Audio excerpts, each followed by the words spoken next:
آج میری گفتگو صدقہ خیرات کے بارے میں ہوگی کہ صدقہ کیا چیز ہے، اس کی اہمیت اور فضیلت کیا ہے، اور ہمیں کس کس طریقے سے صدقہ کرنا چاہیے۔ صدقہ کیا ہوتا ہے؟ صدقہ ہر وہ چیز ہے، صرف مال نہیں، صدقہ ہر وہ چیز ہے جو انسان اپنے رزق میں سے، اور رزق میں کیا ہے؟ انسان کا مال بھی ہے، علم بھی ہے، صلاحیتیں، ذہانتیں، انرجی، جو کچھ بھی ہمیں ملا ہے، یعنی رزق کیا چیز ہے؟ ہر وہ چیز جو ہمیں اللہ تعالیٰ نے بطور نعمت دی ہے، اور خاص طور پر مال، تو اپنے مال میں سے، اپنے رزق میں سے اللہ تعالیٰ کا قرب حاصل کرنے کے لیے دیتا ہے۔ صدقہ وہ چیز ہے جو واجب نہیں، لازم نہیں، انسان اپنی خوشی سے دیتا ہے۔ صدقہ کا لفظ جو ہے صاد دال قاف سے نکلا ہے، صدقہ۔ صدقہ کا مطلب ہوتا ہے اس نے سچ کہا، وہ سچا ہے۔ یعنی جب کوئی شخص کسی کام میں مال لگاتا ہے یا وقت لگاتا ہے یا اپنا انٹرسٹ شو کرتا ہے کسی بھی طرح، تو اس کا مطلب یہ ہے کہ وہ اپنی بات میں سچا ہے، وہ اب سیریس ہے، سنجیدہ ہے۔ اب مثلاً شادی کے وقت مرد کو مہر دینے کا حکم کیوں ہے؟ اسی وجہ سے ہے۔ مہر کو بھی صداق کہا جاتا ہے، اور صدقاتہن کا لفظ قرآن پاک میں آتا ہے کہ وہ ایک مرد کی سنسیریٹی اور سیریسنس کو شو کرتا ہے کہ وہ آئندہ ایک عورت کی ذمہ داری اٹھائے گا، اس کا نان نفقہ دے گا، اپنی فیملی کو پالے گا۔ اسی طرح کسی بھی چیز میں جب انسان اپنی سچائی ظاہر کرنا چاہتا ہے تو اس سچائی کو ثابت کرنے کے لیے وہ کچھ نہ کچھ قربان کرتا ہے۔ تو مال کی یہ قربانی صدقہ کہلاتی ہے۔ کس بات کا؟ کہ ہم اللہ تعالیٰ پر یقین رکھتے ہیں، ہم اس پر ایمان رکھتے ہیں، ہم اس کو مانتے ہیں۔ اب اللہ کو ماننے کا دعویٰ ہر شخص کرتا ہے، لیکن کون اس کو سچا کرتا ہے؟ جو اپنا وقت لگاتا ہے، مثلا نماز پڑھ کے وقت لگتا ہے نا ہمارا، یا اپنی انرجی لگاتا ہے، اپنی نیند قربان کرتا ہے، اپنا مال اس کی خوشی کے لیے دیتا ہے۔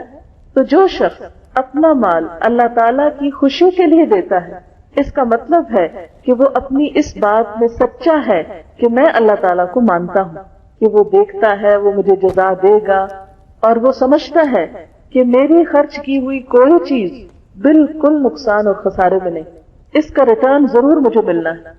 دنیا میں انسان کہاں خرچ کرتا ہے؟ جہاں اس کو یقین ہوتا ہے کہ یہاں مجھے ریٹرن ملے گا، ہاں کسی بھی صورت میں، وہاں انسان فوراً اپنا مال لگانے کو تیار ہو جاتا ہے۔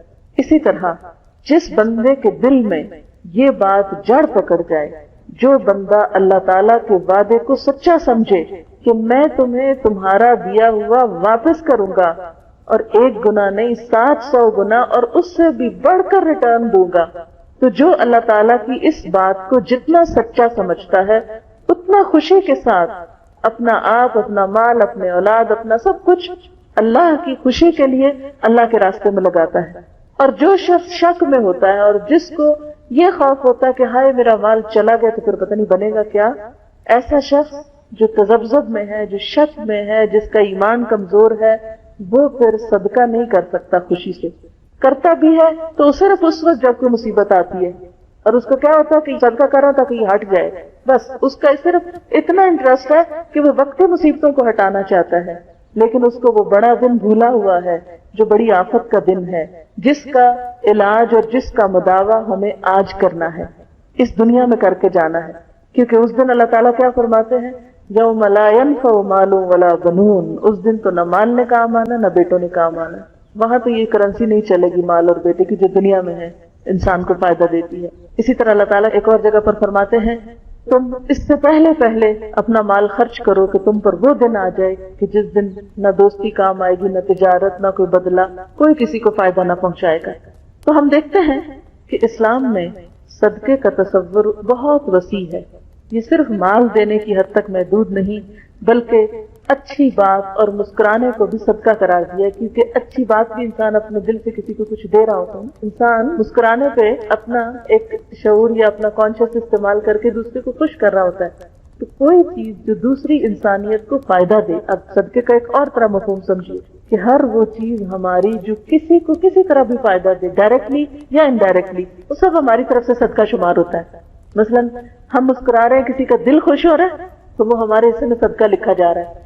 ہم کسی کو تسلی دے رہے ہیں اس کو سکون آ رہا ہے، کوئی اچھا مشورہ دے رہے ہیں، کسی کی کوئی الجھن حل کر رہے ہیں، کسی کا کوئی غم دکھ سن رہے ہیں اور اس کے ساتھ ہمدردی کر رہے ہیں، یہ سارا ہماری طرف سے صدقہ ہو رہا ہے۔ تو ہر وہ چیز جو اللہ کی خوشی کے لیے دی جائے، ہر وہ چیز جو انسانیت کی بھلائی کے لیے ہو، وہ کیا ہے؟ اسلام میں صدقہ ہے۔ نبی صلی اللہ علیہ وسلم نے فرمایا ہر مسلمان کے لیے صدقہ دینا ضروری ہے۔ صحابہ نے عرض کیا یا رسول اللہ صلی اللہ علیہ وسلم، جس کے پاس مال نہ ہو وہ کیا کرے؟ کیونکہ لوگوں کے ذہن میں اس وقت بھی یہی تھا کہ صدقہ شاید صرف مال سے ہوتا ہے۔ جیسے آج بھی اگر آپ صدقے کا لفظ بولے نا تو آپ کے ذہن میں مال ہی آئے گا کہ شاید یہ مال کی بات ہو رہی ہے۔ آپ صلی اللہ علیہ وسلم نے فرمایا وہ ہاتھ سے محنت کرے، یعنی کوئی کام کرے، خود بھی فائدہ اٹھائے اور خیرات بھی کرے۔ صحابہ نے عرض کیا اگر یہ بھی نہ ہو سکے، یعنی اگر کوئی اسے کام ہی نہ ملے، وہ کر ہی نہ سکے، کوئی ہاتھ کی ہنر سے کچھ بھی نہ کما سکے، فرمایا اچھی بات پر عمل کرے، بری چیز سے پرہیز کرے، اس کے لیے یہ بھی صدقہ ہے۔ گویا نیکی کے کسی کام میں مصروف ہو جانا اور برائی کو چھوڑ دینا یہ بھی صدقہ ہے۔ صدقہ کیا کہ اس نے سچ کہا کہ میرا رب مجھے دیکھتا ہے اس لیے میں برا نہیں کروں گا۔ پھر اسی طرح کسی سے پرتپاک طریقے سے ملنا، کھلے چہرے کھلے دل کے ساتھ ملنا، یہ بھی صدقہ ہے۔ نبی صلی اللہ علیہ وسلم نے فرمایا لا تحتقرن من المعروف شیئا ولو ان تلقى اخاك بوجه طلق، تم اپنے کسی نیکی کو حقیر نہ سمجھو، چھوٹی سی نیکی کو بھی چھوٹا نہ سمجھو، خواہ اپنے بھائی سے کھلے چہرے سے ملنا ہی کیوں نہ ہو، یعنی کھلے دل کے ساتھ اور ویلکمنگ انداز میں۔ اگر انسان مال کا صدقہ دینا چاہے تو یہ ضروری نہیں ہوتا کہ بہت ڈھیروں مال ہو تو ہی وہ صدقہ کرے، بلکہ معمولی چیز کا صدقہ کرنا بھی انسان کو جہنم سے نجات دلانے کا باعث بن سکتا ہے۔ یعنی ہر کوئی اپنی حیثیت کے مطابق کرے گا۔ اصل چیز کیا ہے؟ نیت ہے، نہ کہ مقدار ہے۔ اگر کسی کے پاس زیادہ مقدار ہے تو ظاہر آٹومیٹکلی اس کا اجر بڑھ جائے گا، لیکن اگر کسی کے پاس زیادہ نہیں تو تھوڑے سے تھوڑا کرنا ہر ایک پہ لازم ہے تاکہ وہ اس کو جہنم کی آگ سے بچائے۔ تو فائدہ پھر کیا ہوا صدقہ کا کہ وہ آگ سے بچانے والی چیز ہے۔ نبی صلی اللہ علیہ وسلم نے فرمایا اتقوا النار ولو بشق تمرۃ، آگ سے بچو خواہ کھجور کا ایک ٹکڑا دے کر ہی صحیح۔ ابو ذر کہتے ہیں نبی صلی اللہ علیہ وسلم نے فرمایا ہر مسلمان آدمی پر ہر دن صدقہ ضروری ہے، یعنی یہ نہیں کہ زندگی میں ایک دفعہ کر کے انسان بے فکر ہو جائے۔ لوگوں نے کہا اے اللہ کے رسول صلی اللہ علیہ وسلم ہمارے پاس اتنا مال کہاں کہ ہم ہر روز صدقہ کریں؟ آپ نے فرمایا کہ صدقہ کرنے اور ثواب حاصل کرنے کے ذرائع یعنی طریقے کیا ہیں؟ سبحان اللہ، الحمدللہ، اللہ اکبر، لا الہ الا اللہ، یہ پڑھنا بھی صدقہ ہے۔ اگر مال نہیں تو اپنی زبان کا صدقہ کرو، زبان سے فضول اور لفظ باتیں کرنے، دوسروں کو دکھ دینے کی بجائے کیا کرو؟ اللہ کا ذکر کر لو۔ دوسروں کو نیکی کی تلقین کرنا، کسی کو اچھی بات بتانا، گناہوں سے روکنا، راستوں سے کانٹے ہٹانا، کوئی بھی تکلیف دہ چیز ہٹانا، اگر کانٹا نہیں اور کوئی پتھر پڑا ہوا تو اس کو بھی ہٹانا، کسی بہرے آدمی کو زور سے بول کے بات سنانا، جو اونچا سنتا ہے اس کو اونچا سنانا، اندھے کی رہنمائی، یہ سب ثواب کے کام ہیں۔ آدمی کو اس کے مقصد کے سلسلے میں رہنمائی کریں، کو مشورہ لینا ہے تو آپ اس کو بتائیں کہ فلاں چیز وہاں وہاں وہاں۔ عموماً ہم نے کبھی نہیں سوچا ہم صدقہ کریں نا، لیکن اگر اللہ کی نیت سے یہ نہیں کہ اچھا آج میں اگر اس کو کر لوں تو کل یہ مجھے بھی کرے، یہ نیت نہ ہو اس کے پیچھے، بلکہ کہ میرا رب مجھ سے خوش ہو۔ کسی کو رستہ بتا دینا، کسی کو کوئی جگہ کا بتا دینا، کسی کو کسی بھی چیز کے بارے میں کوئی گائیڈنس دینا، اور مصیبت زدہ فریادی کی مدد کے لیے دوڑنا بھی صدقہ ہے۔ یعنی اگر کوئی پکار رہا ہے میں ڈوب رہا ہوں تو اس کو آگے بڑھ کے نکالنا اس مصیبت سے، یہ کپڑا پھنس گیا، ہاتھ کسی چیز میں آ گیا، کوئی جل گیا، کوئی اینی کائنڈ آف ہیلپ، کسی کمزور کے بوجھ کو جو اس سے نہ اٹھتا ہو، یعنی کسی کا سامان اٹھا کے اسے ہاتھ یا سر پہ اٹھا لینا، یہ بھی صدقہ کہلاتا ہے۔ بس یہ سب کا سب تیری طرف سے تیرے نفس پہ صدقہ ہے۔ یعنی اگر مال نہیں تو ڈفرنٹ قسم کی خدمت خلق کے کام جو ہے صدقہ ہے۔ نبی صلی اللہ علیہ وسلم نے فرمایا کوئی مسلمان درخت لگائے اور اس کے پھلوں سے چڑیاں کھائیں یا غریب آدمی کھا لے تو اس کا ثواب اسے ملے گا، ہاں وہ خود فوت بھی ہو گیا، اور اس کو صدقہ جاریہ کہتے ہیں کہ ہمارے کسی عمل سے ہمارے مرنے کے بعد انسانیت کو بھلائی پہنچے، تھا وہ ایک درخت کیوں نہ ہو۔ اسی طرح باغ کے پھلوں کو چور لے گئے، کسی نے چھین لیا، یہ سب اس کے نامہ اعمال میں بطور صدقہ کے قیامت تک لکھا جائے گا۔ یعنی چاہے کوئی اچھا لے یا برا لے، کسی نے بھی فائدہ اٹھایا۔ حتیٰ کہ ایک حدیث میں آتا ہے کہ اگر کسی کھیت سے کوئی چڑیا چگ جاتی ہے تو بھی لگانے والے کے حصے میں وہ صدقہ لکھ لیا جاتا ہے، ورنہ تو انسان کا غم کے مارے برا حال ہو جاتا ہے، یہ لے گیا، وہ کر گیا، وہ کر گیا۔ نہیں، جو کچھ بھی آپ سے گیا کسی کا فائدہ ہو گیا، بھلا ہو گیا، بس اب آپ اس پر صبر کر کے اس کو اللہ کی رضا کی نیت سے بھول جائیں، اور اس سے انسان کے اپنے دل کو ایک سکون بھی آ جاتا ہے۔ اور وہ چھوٹے چھوٹے غم اور دکھ اور پریشانیوں کے ساتھ ہلاک نہیں ہوتا رہتا. انسان کی جان بڑی قیمتی چیز ہے, چھوٹی چھوٹی چیزوں پہ سے گھلانا نہیں شروع کر دینا چاہیے. یہ بہت سے لوگوں کی عادت ہوتی ہے نا, قطرے قطرے کے نقصان کے اوپر ان کی ساتھ جان جاتی ہے, ساتھ کڑتے ہیں, ساتھ پریشان ہوتے ہیں, اور اس کا نتیجہ کیا تھا, اپنے آپ کو نقصان دے رہے ہوتے ہیں. اور ایک اچھی نیت کیا, ایک اچھی سوچ کیا, چلو کوئی نہیں, جو بھی لے گیا, کسی کا بھلائی تھی, مجھے نہیں ملا چلو کسی کو ملا, کسی کو تو گیا, بس یہ نیت کرنے کی دیر ہے. انسان اپنا غم بھی بھولے گا اور اس کے ساتھ ساتھ دوسرے کو بھی فائدہ پہنچ جائے گا, اور اس کے نام اعمال میں نیکی لکھ دی جائے گی. نبی صلی اللہ علیہ وسلم نے فرمایا, اللہ تعالیٰ نے فرمایا, اے ابن آدم انفق انفق علیک, اے آدم کے بچے تم خرچ کرو, میں تم پہ خرچ کروں گا, تم دوسروں کو دو, میں تمہیں دوں گا. انسٹنٹ فائدہ دینے کا, کہ تم دینے والے بنو, دنیا میں بھی دوں گا. آپ صلی اللہ علیہ وسلم نے فرمایا, جس نے حلال کمائی سے ایک کھجور برابر بھی خیرات کی, اور اللہ تعالیٰ حلال کمائی ہی کی خیرات قبول کرتا ہے, تو اللہ تعالیٰ اسے اپنے دائیں ہاتھ سے لیتا ہے, اور خیرات کرنے والوں کے لیے اس خیر کو اس طرح بڑھاتا رہتا ہے جیسے تم میں سے کوئی اپنے بچھیرے کی پرورش کرتا ہے, یہاں تک کہ ایک لقمہ پہاڑ کے برابر ہو جاتا ہے. دنیا میں تو اگر آپ کہیں ایک لقمہ رکھ کے آئیں تو جائیں گے تو ایک ہی ملے گا آپ کو, وہ نہیں بڑھتا خود سے خود. لیکن اللہ تعالیٰ کے ہاں وہ ایک لقمہ جو آپ نے کسی غریب کو دیا, وہ لقمہ کیا چیز ہے, ایک کھجور, ایک چیز جو ایک دفعہ میں انسان منہ میں لے لے, تو وہ اللہ تعالیٰ کے ہاں ایک نہیں رہتا, وہ ملٹی پلائی ہونا شروع ہو جاتا ہے. بس شرط یہ ہے کہ حلال کمائی اور دل کے خلوص سے دی ہوئی, کہ کسی بندے کے اوپر احسان جتانا نہ ہو, کسی سے اس کا ریوارڈ نہیں چاہیے, کسی کی تعریف نہیں چاہیے, کوئی شہرت نہیں چاہیے, کچھ نہیں چاہیے, بس میرا رب خوش ہو جائے, اس نے مجھے دیا ہے نا تو میں بھی اس کو خوش کرنے کے لیے اس کے نام پر کسی کو دوں. جب انسان ایسا کرتا ہے تو اللہ تعالیٰ ایسے صدقے کو اتنا بڑھاتا ہے, اتنا بڑھاتا ہے کہ قیامت کے دن ایک ایک لقمہ پہاڑ برابر اجر ہو کر واپس ملے گا انسان کو. حضرت ابن عباس سے روایت ہے, نبی صلی اللہ علیہ وسلم نے فرمایا, صدقہ کرنے سے مال کم نہیں ہوتا. جب کوئی بندہ صدقے کا مال سائل کو دینے کے لیے ہاتھ بڑھاتا ہے تو سائل کے ہاتھ میں پہنچنے سے پہلے اللہ کے ہاتھ میں پہنچ جاتا ہے. یعنی مثال کے طور پر اگر کسی نے کچھ مانگا ہے اور آپ اس کو دینے لگے, یہ دے رہے ہیں, ابھی لینے والے کے مانگنے والے کے ہاتھ میں نہیں پہنچا, بس آپ نے ہاتھ آگے ہی کیا ہے, تو اللہ تعالیٰ اس سے پہلے اسے قبول کر لیتا ہے, وہ لے لیتا ہے اس کو, یعنی وہ ریکارڈ میں لکھ لیتا ہے اس بندے نے اتنا دیا, اس کا آپ بڑھاؤ. جسٹ لائک اے بینک, اور کوئی بینک بھی لقمے کو پہاڑ بنا کے نہیں دیتا آپ کو, لیکن اللہ تعالیٰ کا جو آخرت انویسٹمنٹ بینک ہے, وہاں نیک نیتی کے ساتھ جو ڈپازٹس ہوتے ہیں وہ اسی طرح بڑھتے ہیں. نبی صلی اللہ علیہ وسلم نے فرمایا, جو شخص اپنی غربت اور مفلسی کے باوجود, یعنی فقیر ہے خود, اس کے باوجود اپنے تھوڑے مال میں سے کچھ اللہ کی راہ میں خرچ کرے گا, کیونکہ بعض اوقات لوگ کہتے ہیں نا یہ تو امیروں کا کام ہے, وہ دیں, ہم کیا دیں, ہمارے حصے میں تو نہیں. فرمایا جو غربت کے باوجود اللہ کی راہ میں دے گا, اس کو امیر آدمی کے بہت سے مال سے بھی زیادہ ثواب ملے گا, کیونکہ اس نے بڑی مشکل حالات میں دیا ہے. ایک شخص کے پاس اگر زیادہ ہے تو ٹھیک ہے, وہ جتنا دے گا وہ اور بڑھے گا, لیکن اگر کسی نے تھوڑا دیا اس لیے کہ اس کے پاس ہے ہی تھوڑا, مثلاً اگر آپ دیکھیں گے کسی کے پاس 100 درہم ہے تو اس میں سے اس کے لیے ایک بھی نکالنا مشکل ہوتا ہے, لیکن اگر کسی کے پاس 1000 ہے تو اس میں سے ایک نکالنا مشکل نہیں ہوتا. تو اب اگر 100 میں سے ایک کوئی نکالے گا تو اس کا اجر 1000 میں سے ایک نکالنے والے کے مقابلے میں بڑھ جائے گا, کیونکہ اللہ تعالیٰ کوانٹٹی نہیں دیکھتے, وہ کوالٹی دیکھتے ہیں, اور انسان کا حال یہ دیکھتے ہیں کہ اس نے کس مشکل سے نکالا ہے, اس کے پاس ہے ہی تھوڑا, اتنا ہی دے سکتا ہے. وہ جنگ تبوک کا واقعہ نا, کہ جب حضرت ابوبکر صدیق رضی اللہ تعالیٰ نے اپنے پورے گھر کا سامان لائے تھے, حضرت عمر اپنا آدھا سامان لائے تھے, لیکن ایک صحابی جو ساری رات یہودی کا کنواں چلاتے رہے اور ایک مٹھی کھجوریں ملی, وہ سویرے آئے اور وہ ایک مٹھی دے گئے. آپ صلی اللہ علیہ وسلم نے اس مال کو سارے مال کے اوپر رکھا اور کہا باقی سب ایک طرف اور یہ ایک مٹھی کھجوریں ایک طرف, کیونکہ اس نے بڑی مشقت سے کمائی. اس لیے جب انسان مشکل حالات میں بھی صدقہ کرتا ہے تو اللہ تعالیٰ کے نزدیک بہت زیادہ قدر پاتا ہے. اسی طرح انسان اگر دوسروں کی طرف سے صدقہ کرتا ہے تو دوسروں کو بھی ثواب ملتا ہے اور خود کو بھی ملتا ہے, اللہ تعالیٰ اس کا ثواب دگنا کر دیتے ہیں.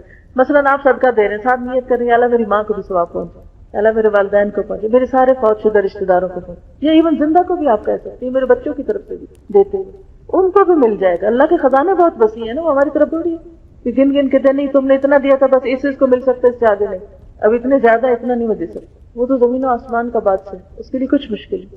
تو جب آپ دیتے ہیں دوسرے کی طرف سے تو اس کو بھی ملتا ہے. یا یہ کہ مال شوہر کا ہے اور اس نے آپ کو دے رکھا ہے کہ آپ بھی دیں, تو شوہر کو ملے گا, اور آپ کے ہاتھ سے جا رہا تو آپ کو بھی ملے گا اس کا اجر. آپ صلی اللہ علیہ وسلم نے فرمایا کسی کے مال سے مالک کی اجازت سے دوسرا شخص اپنے ہاتھ سے صدقہ کرے تو اسے بھی مالک کے برابر ثواب ملے گا اور مالک کے ثواب میں کوئی کمی نہ ہوگی.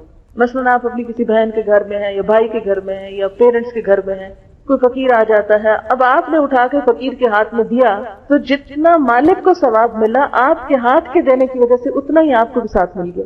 اسی لیے قرآن پاک میں آتا ہے من یشفع شفاعۃ حسنۃ یکن لہ نصیب منہا, جس نے کسی کی اچھی سفارش کی, اچھے کام کے لیے کسی کو کہا, اس کو بھی اس میں سے حصہ ملے گا, اس کو بھی ساتھ ہی اتنا اجر مل جائے گا.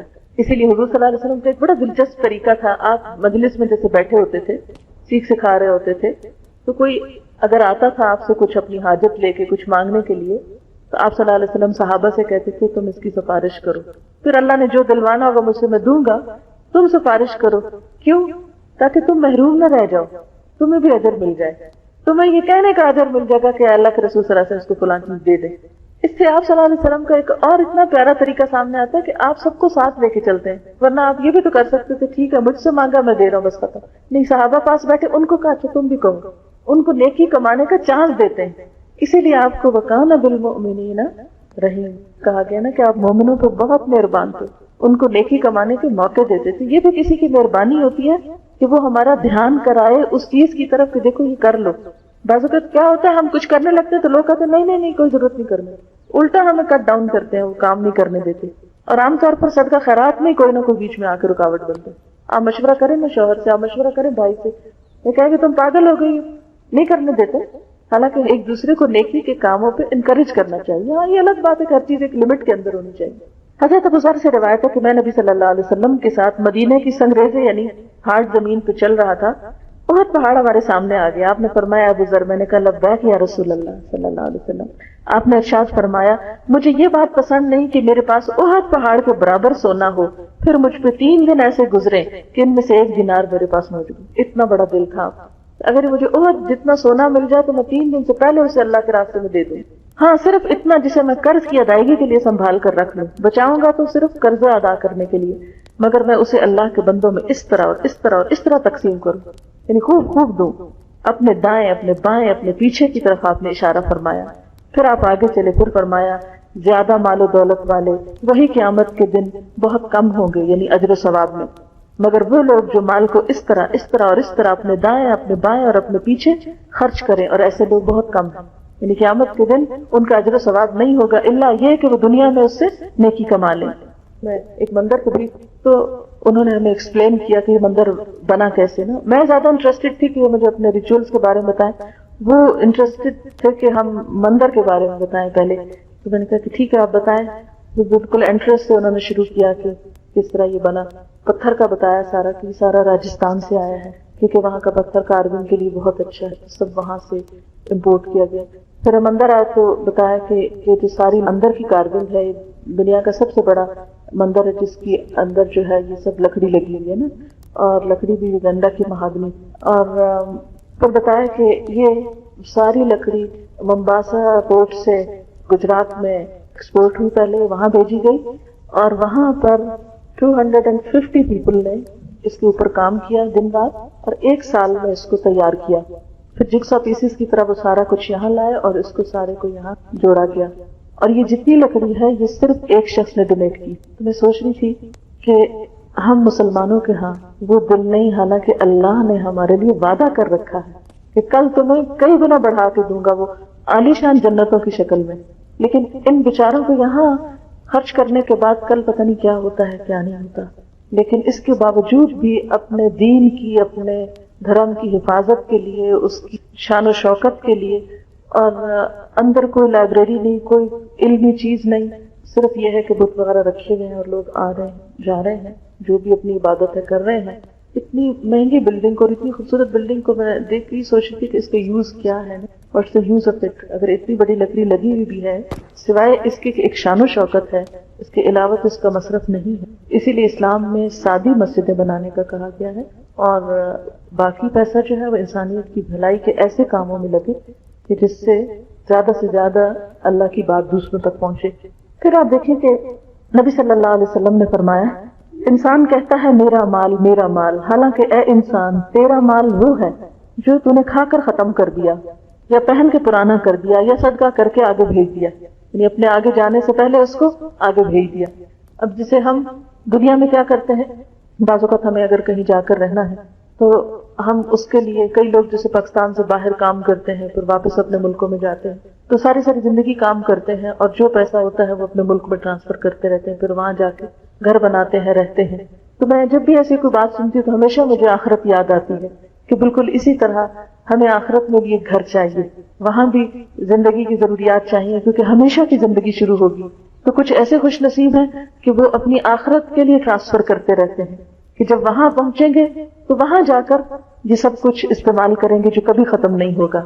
پھر اسی طرح نبی صلی اللہ علیہ وسلم نے فرمایا روزانہ 2 فرشتے اترتے ہیں، ان میں سے ایک کہتا ہے اے اللہ خرچ کرنے والے کو اس کا بدلہ دے، دوسرا کہتا ہے اے اللہ بخیل کے مال میں نقصان دے اور اس کو برباد کر دے۔ بخل کیا ہوتا ہے؟ ضرورت پر بھی خرچ نہ کرنا، نہ اپنے پہ نہ کسی اور پہ، اور اس کے لیے نتیجہ کیا ہوتا ہے؟ مثلاً اگر آپ کھانا بہت سا خرید کے گھر لے جائیں، مثلا فروٹ لے جائیں اور چیزیں، اور اس کو رکھ دیں، نہ خود کھائے نہ کسی کو دے، تو کیا نتیجہ نکلے؟ وہ سب گل سڑ کے بن نہیں جائے گا۔ اسی طرح اگر کوئی اور فوڈ ہے یا کپڑے ہیں یا وٹ ایور جو بھی آپ یوز نہیں کرتے، نہ استعمال کرتے ہیں، آپ نے دیکھا ہوگا وہ چیزیں رکھ رکھ کے پرانی ہو جاتی ہیں، بوسیدہ ہو جاتی ہیں، آؤٹ ڈیٹڈ ہو جاتی ہیں، اور پھر دن finally you threw them out. تو یہاں بھی یہی بتایا جا رہا ہے کہ فرشتے دعا مانگتے کہ یا اللہ جو ایسا بخل کرے اس کا مال برباد کر دے، یعنی کہیں نہ کہیں سے اس کو نقصان پہنچ جائے۔ اب یہ کہ صدقے کی قسمیں کیا ہے؟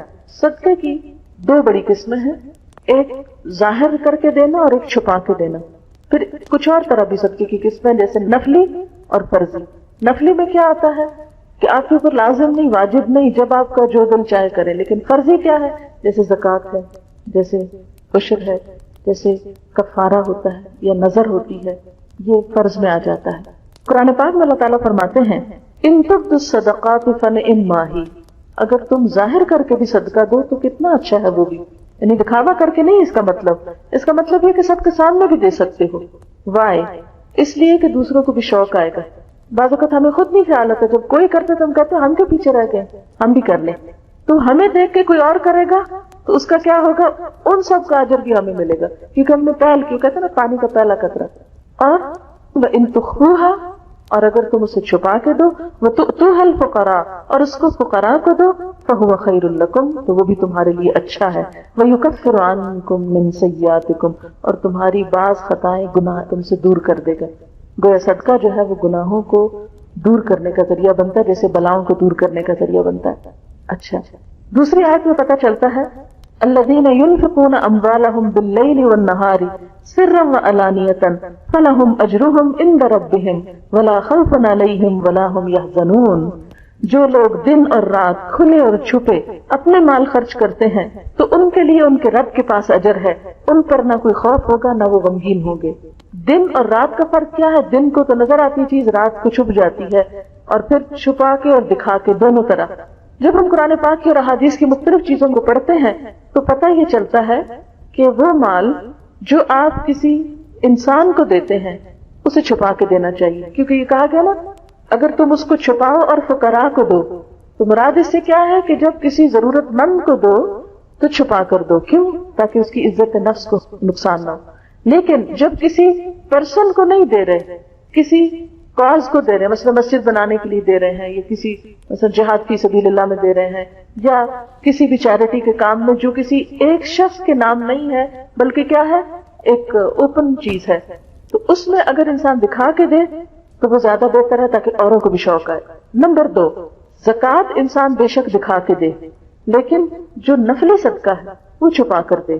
جیسے مثال کے طور پر نفلی نمازیں کیا ہے، تہجد وغیرہ، اس کا بہت ذکر نہیں کرنا چاہیے، چھپا کے کرنا چاہیے۔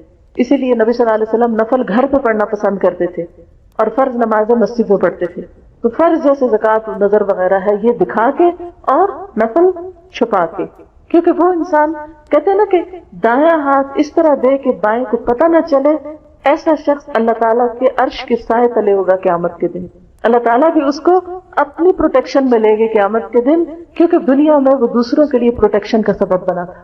حضرت ابو ہریرہ کہتے ہیں نبی صلی اللہ علیہ وسلم نے فرمایا اللہ تعالیٰ 7 قسم کے آدمیوں کو اپنے عرش کے سائے تلے جگہ دے گا جس دن اس کے سائے کے علاوہ کوئی سایہ نہ ہوگا۔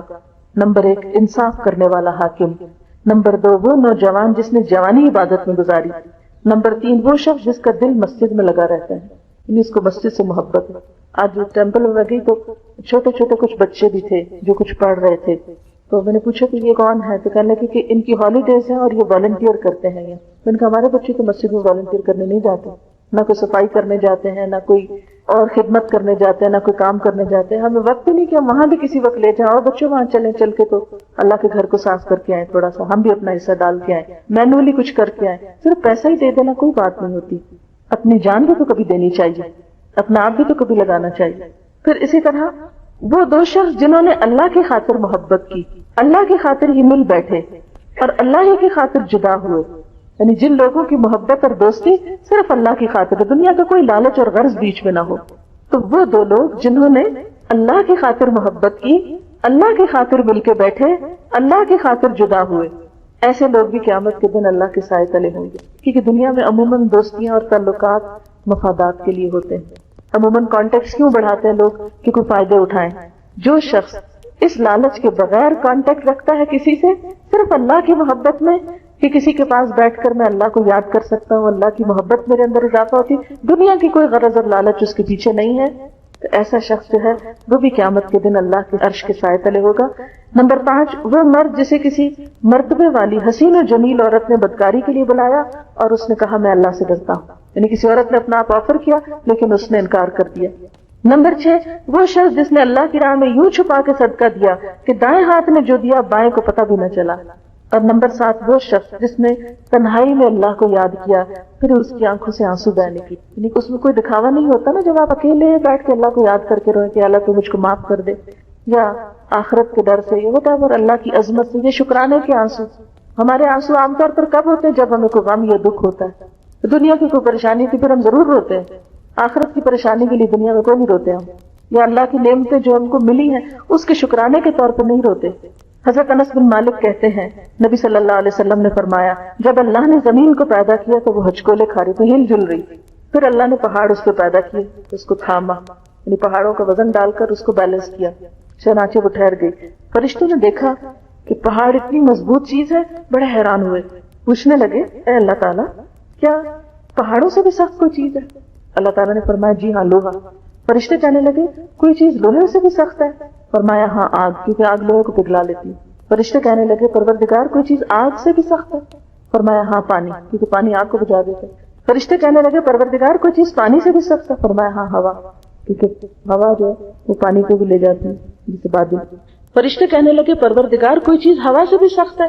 فرمایا ہاں وہ انسان جو صدقہ اس طرح دے کہ دائیں ہاتھ سے دے تو بائیں کو پتہ ہی نہ ہو، ایسے انسان کا ایمان حقیقت میں مضبوط ہے جو کسی دکھاوے کے بغیر، ورنہ ہمارا حال کیا ہوتا ہے ذرا بھی کسی کو دے بیٹھے تو کہیں نہ کہیں تو ضرور مینشن کریں گے، ہو سکتا ہی نہیں کہ وہ دل میں ٹکے کہ کوئی صدقہ ایسا ہو کہ جس کا صرف ہمیں پتا ہو اور ہمارے علاوہ کسی کو خبر نہ ہو، کوئی نہ کوئی بہانہ ڈھونڈ لیں گے اور اس کا ذکر کریں گے۔ تو ایسا انسان جو اپنے دل کی بات دل میں نہ رکھ سکے وہ کچا انسان ہے نا۔ ہواؤں سے اور پہاڑوں سے اور ہر چیز سے زیادہ مضبوط فیت تو اسی کا ہے جو صرف اللہ پہ یقین رکھتا ہے اور سمجھتا ہے کہ میرا دیا ضائع نہیں ہوگا خواہ کسی کو نہ ہی خبر ہو۔ پھر یہ ہے کہ صدقہ دے کے احسان نہیں جتانا چاہیے کسی پر۔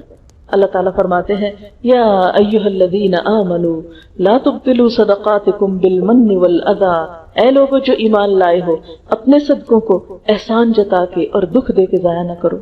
کالذی ينفق مالہ رئاء الناس، اس شخص کی طرح جو اپنا مال محض دکھاوے کے لیے خرچ کرتا ہے، ولا یؤمن باللہ والیوم الاخر، اور وہ اللہ اور یوم آخرت کو مانتا ہی نہیں، خواہ وہ زبان سے کہتا ہوں میں مانتا ہوں، اللہ تعالیٰ نہیں، اگر تم مانتے ہوتے تو پھر دے کے یوں احسان نہ جتاتے، کیوں؟ اس لیے کہ تم نے تو اللہ کی خاطر دیا ہوتا اور آخرت میں جزا پانے کے لیے دیا ہوتا، پھر تمہیں ضرورت نہ رہتی یہ احسان جتانے کی۔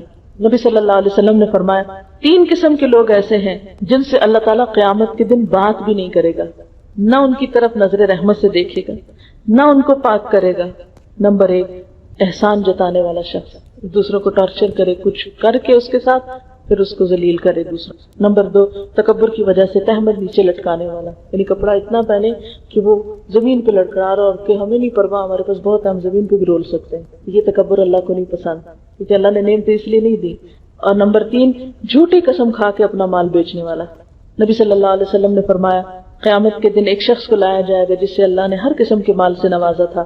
اللہ تعالیٰ اپنی نعمتیں جتائے گا, وہ اعتراف کرے گا, پھر اللہ تعالیٰ اس سے پوچھے گا پھر تو نے کیا عمل کیا؟ وہ کہے گا میں نے اس راہ میں خرچ کیا جسے تو پسند کرتا تھا. اللہ تعالیٰ فرمائے گا تم جھوٹ کہتے ہو, تم تو اس لیے خرچ کرتے تھے کہ تمہیں لوگ سخی کہیں, وہ دنیا میں تم کو کہا جا چکا. پھر فرشتوں کو حکم ہوگا جو اسے گھسیٹتے ہوئے جہنم میں جا پھینکیں گے. یعنی سب کچھ دے کر بھی انسان کچھ نہ پائے. کیوں؟ اس لیے کہ دکھاوا کرے. یہ اللہ تعالیٰ کا, کیونکہ دکھاوا ایک طرح کا دھوکا ہے نا. لوگوں کو بتا رہا ہے کہ میں نے اللہ کے لیے کیا ہے, اور حقیقت میں اس کی نیت لوگوں سے اپنی تعریف کروانا ہے, اور اللہ کی بڑائی کے لیے نہیں خرچ کیا. جو اللہ کو بڑا سمجھتا ہے وہ کبھی ایسی حرکت نہیں کر سکتا, کیونکہ اسے پتا ہے اس رب کی راہ میں دے رہا ہوں جس نے مجھے دیا ہے. نبی صلی اللہ علیہ وسلم نے فرمایا جو اخلاص اور نیک نیتی سے صدقہ کرے گا اس کے لیے وہ صدقہ جہنم سے آڑ بن جائے گا.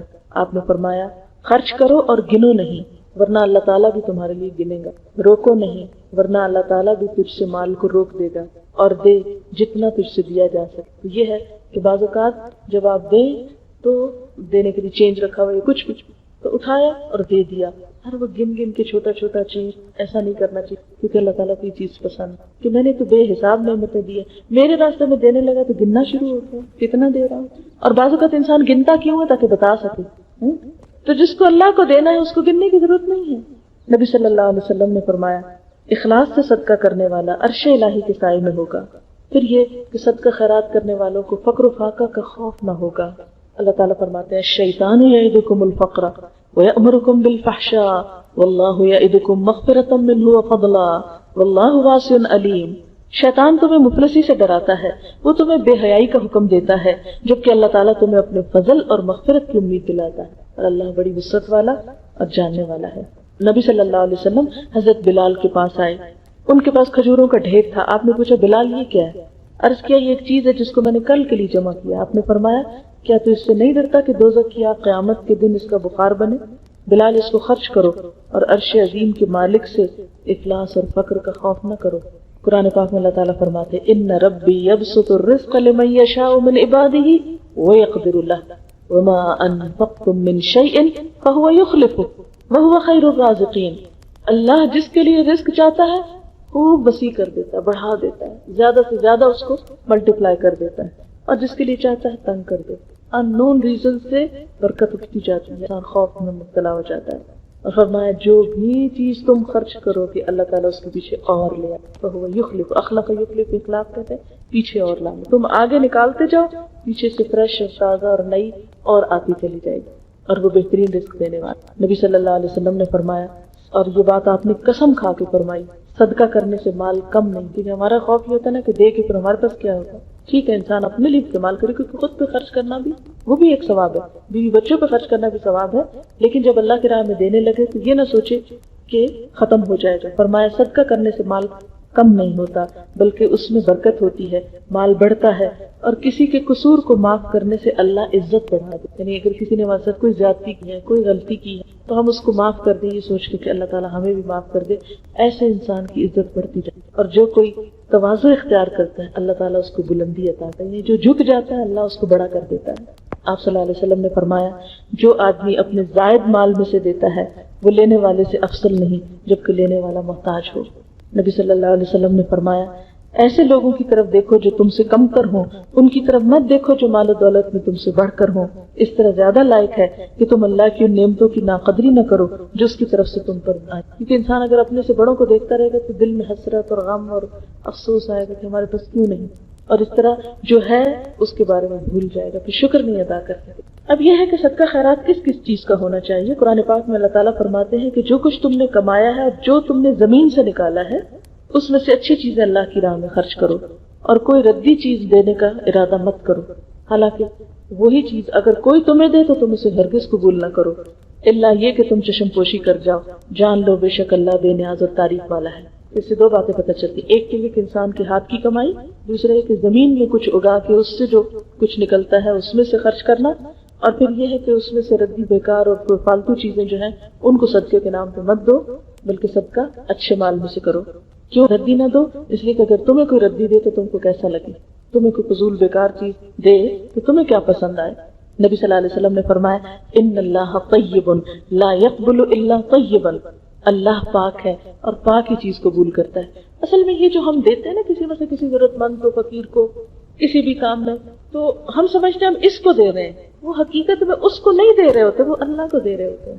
اور انسان اگر اس سے تھوڑی دیر کے لیے سوچے کہ میں اللہ تعالیٰ کے لیے یہ دے رہا ہوں، دنیا کے لیے تو میرا دل اتنا کھلا اور اللہ کے لیے دینے کے لیے بس یہی ہے، اور فضول اور فالتو چیز جو بیکار ہو چکی ہے۔ اس کا یہ مطلب نہیں کہ جیسے کپڑے چھوٹے ہو جاتے ہیں یا پرانے ہو جاتے ہیں یا ہمارے کام کے نہیں رہتے تو ہم ان کو گھر میں ہی رکھیں کہ یہ تو مجھے پسند نہیں تو اس لیے نہیں، ان کو بھی نکال دینا چاہیے، لیکن خاص طور پر اللہ کی خوشی کے لیے، یعنی وہ تو آپ اس لیے دے رہے ہیں کہ قرآن پاک میں حکم ہے کہ لوگوں نے پوچھا کیا خرچ کریں تو اللہ تعالیٰ نے فرمایا جو ضرورت سے بچ جائے اس کو دے دو، تو اس میں وہ سب چیزیں آ جاتی ہیں جو ہماری ضرورت کی نہیں ہم دے سکتے ہیں۔ لیکن خصوصاً جب اللہ کی خوشی اور رضا حاصل کرنے کے لیے، اللہ کا قرب پانے کے لیے خرچ کریں تو اس وقت پھر بہترین چیز نکالے، جیسے قرآن پاک میں آتا ہے نا لن تنالوا البر حتى تنفقوا مما تحبون، تم نیکی کو ہرگز نہیں پا سکتے جب تک کہ وہ خرچ نہ کرو جس سے تم محبت رکھتے ہو، اس میں سے نکالو، یعنی یہ نہیں کہ وہ سارا نکالو، اس میں سے کچھ نکالو۔ جب یہ آیت اتری حضرت ابو درداء کی دو بات تھے، ان میں سے جو بہترین تھا وہ انہوں نے حضور صلی اللہ علیہ وسلم کو کہا کہ آپ اپنا ہاتھ بڑھائیے، اللہ کے رسول صلی اللہ علیہ وسلم میں دینا چاہتا ہوں۔ اس میں کھجور کے 600 درخت تھے، آپ سوچیں ایک درخت کی بھی کتنا پھل آتا ہے، 600 درخت پہ کتنا بڑا مال ہوگا۔ پھر اسی طرح حضرت زید بن حارثہ نے اپنا گھوڑا دے دیا، پھر اسی طرح کسی نے کچھ کسی نے کچھ، پھر اسی طرح برا بن عازب کہتے ہیں ہم گروہ انصار کھجوروں والے تھے، ہم میں سے ہر کوئی اپنی قلت و کثرت کے موافق کھجوریں لے کر آتا، کوئی ایک خوشہ کوئی دو خوشے مسجد میں لٹکا دیتا۔ اہل صفہ کا حال یہ تھا کہ ان کے پاس کھانے کو کچھ نہ ہوتا تھا۔ اہل صفہ کون تھے؟ مختلف قبیلوں کے دور دراز کے آئے ہوئے لوگ جو اپنا گھر بار کام کاج بیوی بچے چھوڑ کے اسلام کی خاطر حضور کے پاس آ کے رہے تھے کہ دین بھی سیکھتے تھے اور ساتھ جہاد کے لیے بھی نکلتے تھے آپ کے ساتھ۔ تو وہ چونکہ اپنی کوئی کمائی نہیں کر سکتے تھے، مدینہ میں ان کا کوئی گھر نہیں تھا، کوئی ان کا بزنس نہیں تھا، کچھ اور نہیں تھا، کیونکہ اگر وہ ان چیزوں میں پھر لگ جاتے تو پھر دین کون سیکھتا حضور صلی اللہ علیہ وسلم سے، اور اگر وہ لوگ نہ سیکھتے تو ہم تک کیسے پہنچتا۔ بہرحال اب ہوا یہ کہ لوگ آ کے اپنی کھجوریں وہاں رکھ دیتے۔ اب ہوتا یہ کہ جب کوئی ان میں سے آتا اور انہیں بھوک لگتی تو وہ کیا کرتے کہ اس سے کچھ کھجوریں گرا لیتے، کوئی خشک گرتی کوئی تر گرتی وہ کھا لیتے۔ جنہیں نیکی کی رغبت نہ ہوتی وہ ایسے خوشے لاتے جن میں ناقص اور ردی کھجوریں ہوتی اور ٹوٹے پھوٹے ہوئے لے کر آتے۔ تب اللہ تعالیٰ نے یہ آیت نازل کی۔ برا کہتے ہیں کہ اس کے بعد ہر شخص اچھی کھجوریں لاتا تھا، یعنی یہ لوگ جو اسلام کی خاطر نکل کر آئے ہیں ان کو تم ردی کھجوریں دے رہے۔ نبی صلی اللہ علیہ وسلم نے فرمایا پاکیزگی کے بغیر نماز قبول نہیں ہوتی، یعنی کپڑے پاک ہونے چاہیے، جسم پاک ہونا چاہیے، جگہ پاک ہونی چاہیے، اور حرام مال سے صدقہ قبول نہیں ہوتا۔ نبی صلی اللہ علیہ وسلم نے فرمایا جو شخص حرام کمائی کر کے صدقہ خیرات کرے وہ صدقہ اللہ کے نزدیک قبول نہیں ہوتا، جو خرچ کرے اس میں برکت نہیں ہوتی، اور جو مرنے کے بعد پیچھے چھوڑ جائے وہ مال اس کے لیے جہنم کا سامان ہوگا۔ اللہ تعالیٰ گناہ کو حرام سے نہیں مٹاتا، البتہ برائی کو بھلائی سے صاف کرتا ہے۔ ناپاک کو ناپاک نہیں مٹاتا، جیسے نا کہ گندا فرش اور اوپر آپ کیچڑ والا پانی پھینک دے تو اس سے تو صفائی نہیں ہوگی۔ سفیان ثوری کا قول ہے جو شخص اللہ کی راہ میں حرام مال خرچ کرے اس کی مثال ایسی ہے جیسے کوئی ناپاک کپڑے کو پیشاب سے صاف کرے، اس سے تو نہیں دھلتا۔ حضرت عبداللہ بن مسعود کہتے ہیں آپ صلی اللہ علیہ وسلم نے فرمایا حسد صرف دو باتوں میں جائز ہے، ایک تو اس شخص کے بارے میں جسے اللہ نے دولت دی ہو اور وہ اس دولت کو حق کے راستے میں خرچ کرنے پر قدرت رکھتا ہو، اور ایک اس کے بارے میں جسے اللہ نے علم و حکمت سے نوازا ہو، وہ اس کے ذریعے فیصلے کرتا ہو اور اس کی تعلیم دیتا ہو۔ نبی صلی اللہ علیہ وسلم نے فرمایا بہترین صدقہ وہ ہے جو بے پرواہی کے ساتھ دیا جائے۔ بے پرواہی کے ساتھ یہ کہ انسان اسے دیکھ کے پھر کسی غم میں نہ مبتلا ہو جائے، کیونکہ خاص اوقات انسان دینے کے بعد پھر کیا ہوتا ہے، پھر پریشان ہوتا ہے میں نے کیوں دیا، نہ دیتا تو اب میرے کام۔ تو اللہ تعالیٰ بھی آزماتا ہے نا، بعض اوقات دینے والے کو کسی اور مشکل میں ڈال دیتا ہے، پھر وہ کہ اب یہ کیا کرتا ہے، اپنے دینے پہ تو ریگریٹس نہیں، اور شروع کر اس سے جس کا نفقہ تجھ پہ واجب ہے، یعنی ایک شوہر کو جیسے مال کمانے والا گھر میں تو اس کو کیا حکم ہے، پہلے بچوں کو دو پھر باہر دیں۔ نبی صلی اللہ علیہ وسلم نے فرمایا اے ابن آدم اگر تو زائدہ ضرورت مال اللہ کی راہ میں خرچ کرے گا تو تیرے لیے بہتر ہوگا، اور اگر تو اسے روکے گا تو تیرے لیے برا ہوگا، اور بقدر کفاف مال پر تو ملامت کے لائق نہیں، ابتدا ان لوگوں سے کر جن کے اخراجات زندگی کا تو ذمہ دار ہے۔ آپ نے فرمایا اے امت محمد کے لوگوں صلی اللہ علیہ وسلم قسم اس ذات کی جس نے مجھے دین حق دے کے بھیجا، اللہ اس شخص کا صدقہ قبول نہیں کرے گا جس کے کچھ رشتہ دار ہوں جو اس کی صلہ رحمی کے محتاج ہوں اور وہ ان کو دینے کی بجائے اوروں کو دے۔ تو پہلے ترتیب کیا ہے، اپنی ذات پہ خرچ کرو، بچوں پہ کرو، گھر کے افراد پہ کرو، رشتہ داروں پہ کرو، پھر اس کے نبی صلی اللہ علیہ وسلم نے فرمایا دشمنی رکھنے والے رشتہ دار کو صدقہ دینا سب سے افضل ہے، یعنی کیونکہ ایک تو اس کی دشمنی کم ہوگی، یعنی بعض اوقات ایسا ہوتا ہے نا رشتے داروں میں بہت باتیں بناتے ہیں، خاص طور پر اگر اللہ نے آپ کو دیا اور ان کے پاس نہ ہو تو وہ حسد کی وجہ سے بعض اوقات اور غصے کی وجہ سے وہ کسی نہ کسی طرح وہ کچھ نہ کچھ بولتے رہتے ہیں. ایسے میں انسان کہتے ہیں ان کو تو بالکل نہیں ہوگا جو میرے ساتھ ایسا کر رہے ہیں. تو اللہ کے رسول صلی اللہ علیہ وسلم فرماتے ہیں سب سے زیادہ ثواب ہی ان کو دینے کا ہے. ایک تو اس سے ان کا منہ بند ہوگا اور دوسرا یہ کہ اللہ تعالیٰ ہماری طرف سے قبول کرے گا کہ جس نے ہمیں دکھ دیا ہم اسے خوشی دے رہے ہیں. اور پھر یہ اللہ ہی کے لیے دے سکتا نا انسان، ورنہ دنیا کی خاطر تو جہاں سے کچھ ملے نا وہاں انسان دے کیسے.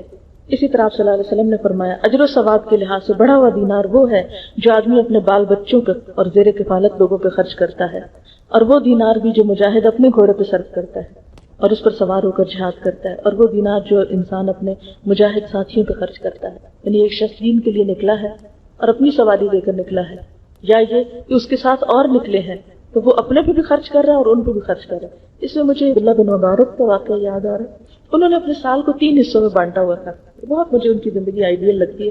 وہ کیا کرتے تھے کہ 4 مہینے بزنس کرتے، اگلے 4 مہینے جو ہوتے تھے وہ تعلیم دیتے تھے، اور جتنے طالب علم آتے تھے ان کو اپنے ہاتھ سے خرچ کرتے تھے، خود سے خرچ کرتے تھے. اور پھر اگلے 4 مہینے یا حج کے لیے نکلتے یا جہاد کے لیے نکلتے تھے. اچھا لوگوں کو کہتے کس کس نے حج پہ